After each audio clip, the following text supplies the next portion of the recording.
Halo sahabat-sahabat semuanya, selamat datang di Zainal Arif Channel.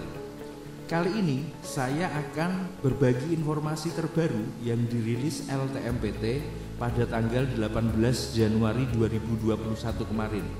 Ya sedikit terlambat sih, tapi kan kita tahu ada pepatah yang mengatakan tak ada gading yang tak retak. Loh, pepatah itu gak ada hubungannya sama sekali sama konten ini. Tapi maksudnya gini, ya lebih baik kita sedikit terlambat tapi kan mengerti daripada nggak terlambat tapi nggak mengerti. Loh, ya pokoknya gitulah. Jadi begini, ada banyak informasi yang beredar di media sosial pada saat pendaftaran SNMPTN atau SBMPTN seperti sekarang ini. Nah, salah satunya tentang keikutsertaan siswa pada SNMPTN dan SBMPTN 2021. Seperti ini infonya. Bahkan ada juga loh berita yang hoax banget yang mengatakan kalau klik tombol subscribe dan loncengnya itu sakit. Maka dari itu bagi kamu yang belum subscribe channel saya ini, klik tombol subscribe dan loncengnya untuk membuktikan sendiri kalau ternyata subscribe itu nggak sakit. Oke, kita langsung bahas isi surat tersebut ya. Jadi begini isinya. Surat edaran tim pelaksana LTMPT nomor 02/SE/LTMPT/2021 tentang keikutsertaan siswa pada SNMPTN dan SBMPTN 2021. Sehubungan dengan beredarnya informasi di masyarakat tentang keikutsertaan siswa atau peserta pada pelaksanaan SNMPTN dan UTBK 2021 yang dikhawatirkan akan menjadi informasi keliru atau persepsi yang salah, berikut disampaikan beberapa hal penting terkait pelaksanaan seleksi. Yang pertama, LTMPT tidak pernah menerbitkan aturan tentang larangan bagi siswa atau lulusan MA Madrasah Aliyah Keagamaan untuk mendaftar atau mengikuti SNMPTN, UTBK, SBMPTN 2021. Jadi, siswa atau lulusan Madrasah Aliyah Keagamaan tetap boleh mendaftar SNMPTN maupun UTBK SBMPTN 2021. Yang penting memenuhi persyaratan yang ditentukan oleh LTMPT. Yang kedua, seleksi jalur masuk PTN yang diselenggarakan LTMPT yaitu SNMPTN dan UTBK SBMPTN dengan program studi yang ditawarkan pada kedua jalur tersebut diusulkan oleh rektor masing-masing PTN, termasuk PTKIN atau Perguruan Tinggi Keagamaan Islam Negeri dan Politek Negeri. Jadi begini, LTMPT itu hanya menerima data-data program studi ya yang diusulkan masing-masing rektor PTN se-Indonesia termasuk PTKIN dan Politeknik Negeri. Jadi bukan LTMPT yang menentukan program studi itu. LTMPT hanya berperan sebagai fasilitator saja begitu untuk seleksi di kedua jalur tersebut. Yang ketiga, program studi yang ditawarkan oleh PTKIN pada SNMPTN dan SBMPTN 2021 adalah program studi yang bersifat umum saja, sedangkan prodi keagamaan di PTKIN tidak ditawarkan pada kedua seleksi tersebut. Khusus bagi program studi keagamaan, PTKIN akan melaksanakan atau menyelenggarakan penerimaan mahasiswa baru secara tersendiri. Nah, jadi begini, program studi yang ada di PTKIN dan diikutkan dalam seleksi SNMPTN maupun UTBK SBMPTN itu merupakan yang sifatnya umum saja.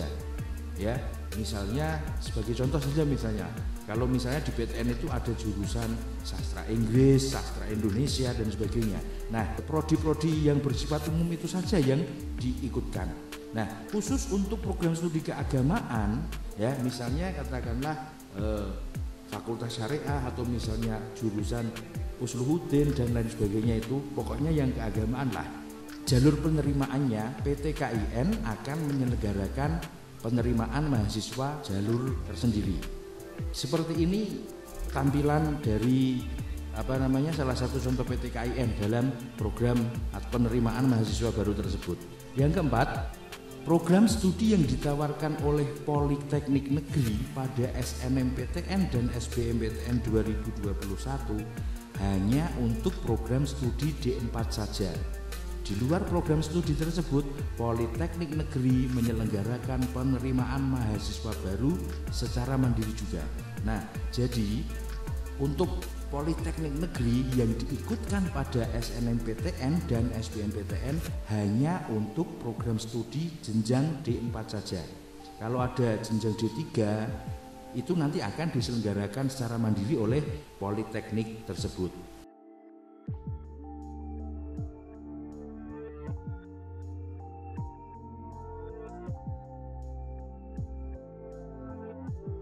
Kemudian yang berikutnya, siswa kelas 12 tahun 2021 pada SMA, SMK atau madrasah aliyah baik negeri maupun swasta yang eligible ya, yang memenuhi pemeringkatan sesuai dengan akreditasi masing-masing sekolah itu diperbolehkan mengikuti SNMPTN 2021 dengan pilihan prodi yang ada di PTN sesuai persyaratan dari PTN atau prodi yang ada di PTKIN ya, prodi yang umum tadi, atau boleh mengambil politeknik khusus untuk program studi D4 saja.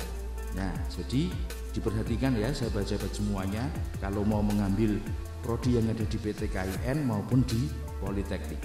Kemudian yang keenam, jalur SNMPTN atau seleksi jalur SNMPTN menggunakan nilai rapot ya.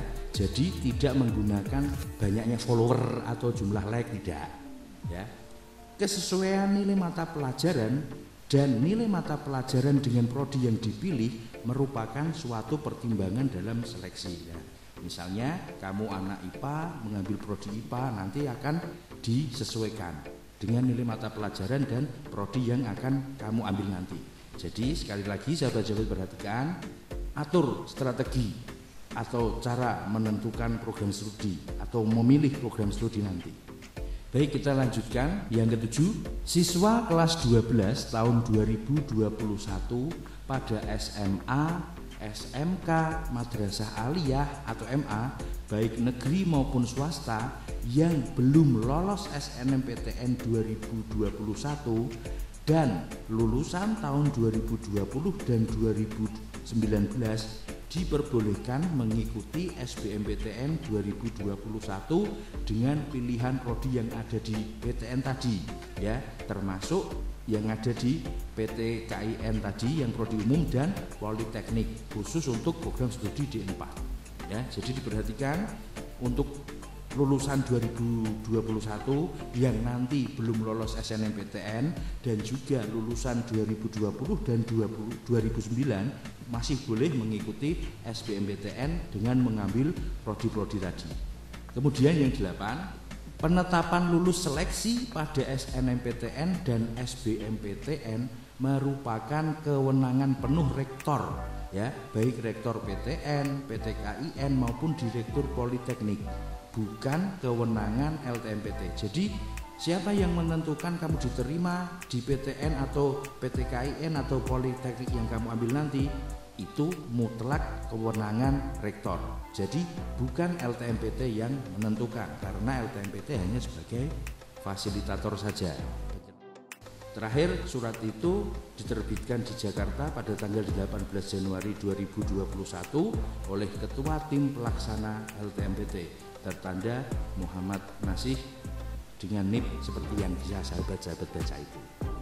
Seperti itu sahabat-sahabat semuanya, mudah-mudahan informasi ini bisa menjadi pemahaman untuk kepala sekolah, untuk guru BK atau guru yang ditugasi menjadi operator SNMPTN, kemudian untuk siswa kelas 12 SMA, MA, SMK di seluruh Indonesia, dan mudah-mudahan juga sahabat-sahabat semuanya bisa diterima di PTN dan prodi pilihan. Sampai jumpa di video saya berikutnya. Saya Zainal Arif, salam hangat untuk sahabat.